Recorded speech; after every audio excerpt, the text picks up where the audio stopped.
You know what makes me absolutely sick? Paul Heyman just proved he's nothing but a fraud, a liar, and a manipulative snake who will throw anyone under the bus the second someone shinier comes along. This man stood in that ring, looked Bronson Reed dead in the eyes, and basically told him he's worthless compared to Bron Breakker.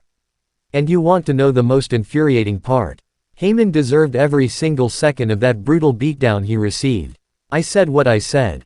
Bronson Reed didn't just attack Paul Heyman, he sent a message that's been years in the making, and if you think Reed was wrong, you're part of the problem.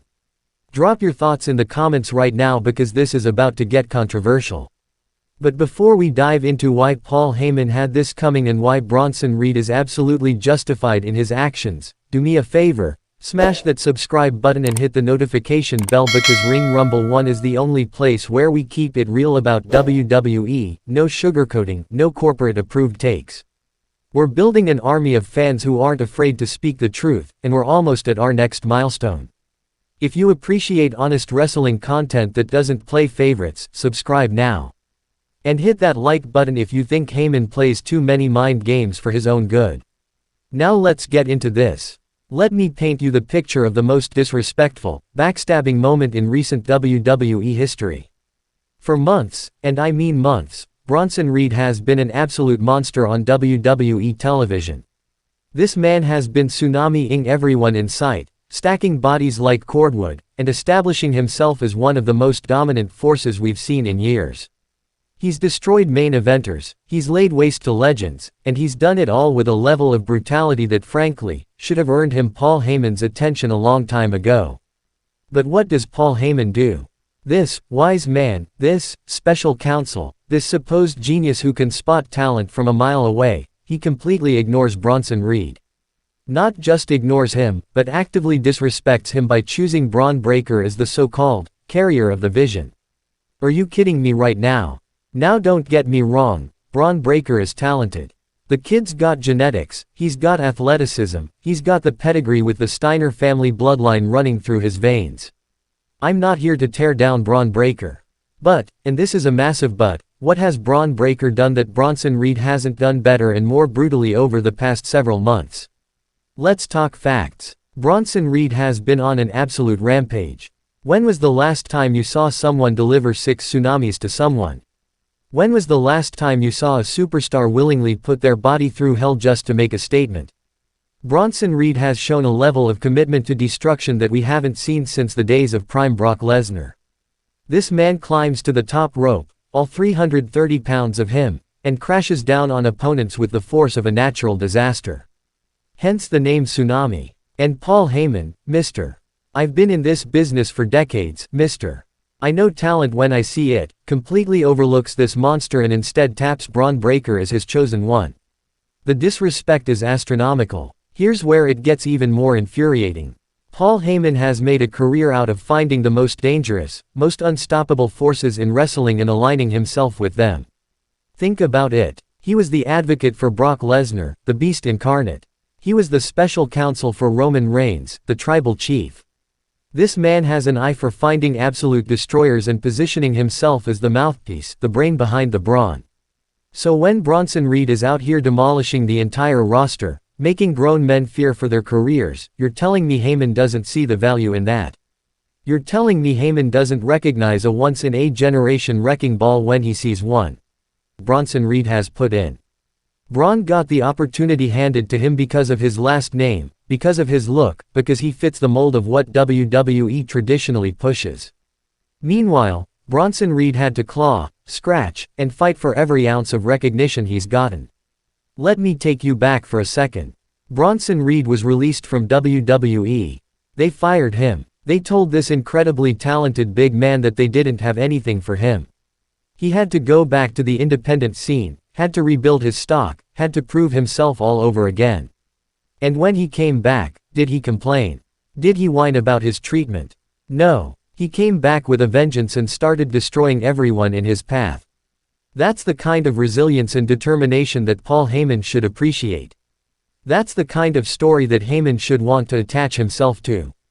But instead, he goes with the second-generation star who had opportunities fall into his lap. Now, When Bronson Reed finally snapped and absolutely obliterated Paul Heyman, people had the audacity to act shocked. Oh my god, how could he attack a non-wrestler? How could he assault Paul Heyman? Are you serious right now? Paul Heyman has been inserting himself into physical confrontations for decades. This man has taken bumps, has been speared, has been F5 feet D, has been put through tables. He knows what he signed up for when he stepped into that ring and disrespected a 330-pound Samoan powerhouse. You don't get to play the victim when you've been playing mind games with people's careers. You don't get to act innocent when you publicly humiliate someone by choosing someone else as your vision carrier, right in front of them. Heyman knew exactly what he was doing, and he'd paid the price for it. And can we talk about how personal this must have been for Bronson Reed? This isn't just about not being chosen by Paul Heyman. This is about everything Bronson Reed has had to overcome. This is about being overlooked his entire career because he doesn't fit the traditional WWE mold. This is about being told he's not good enough, being released, having to prove himself again, and then still being passed over for the golden boy. When Reed hit Heyman with those tsunamis, he wasn't just attacking Paul Heyman, he was attacking every person who ever doubted him. Every executive who ever released him, every fan who ever said he didn't have what it takes. That was years of frustration coming out in one explosive moment. And the crazy part, this is exactly what Paul Heyman should have expected. If you're going to be in the business of managing dangerous men, if you're going to make your living by poking bears and playing with fire, eventually you're going to get burned. Heyman has been lucky for years that his clients protected him, that Roman Reigns had his back, that Brock Lesnar kept him safe. But what happens when you disrespect someone who has no reason to protect you? You get what Heyman got. A brutal, unforgiving reminder that actions have consequences. Let's also address the elephant in the room, the double standard. When Brock Lesnar used to destroy people at Heyman's direction, everyone called it good business. To push him regardless of whether Heyman was in his corner or not. But Bronson Reed, a guy like Bronson Reed needs someone like Heyman to maximize his potential, to be his voice, to elevate him to that next stratosphere. Heyman choosing Bron Breakker over Bronson Reed is like a talent agent choosing to represent Tom Cruise instead of an unknown but incredibly talented actor. One of them is going to be fine either way, while the other could have had their career transformed by that representation. That's what makes Heyman's choice so insulting. It wasn't about who needed him more or who he could help more. It was about who would make him look better. It was about Heyman's ego. It was about Heyman wanting to attach himself to the next big sure thing instead of taking a risk on someone who's been busting their ass. And you know what the most beautiful part of all of this is? Bronson Reed just proved that he doesn't need Paul Heyman. By destroying Heyman, by making that statement, by creating one of the most talked about moments in recent WWE memory, Bronson Reed showed that he can generate his own heat, create his own moments, and elevate himself without any help from the wise man. Heyman thought he was making a power move by choosing Bron Breakker. Instead, he created his most dangerous enemy. An enemy who has nothing to lose, everything to prove, and the physical tools to back up every single threat he makes. So let me ask you this, was Bronson Reed wrong for what he did?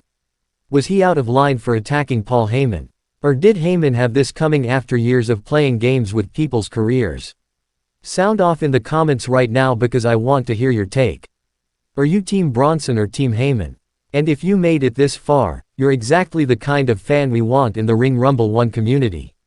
Share this video with every wrestling fan you know who's tired of the same old takes.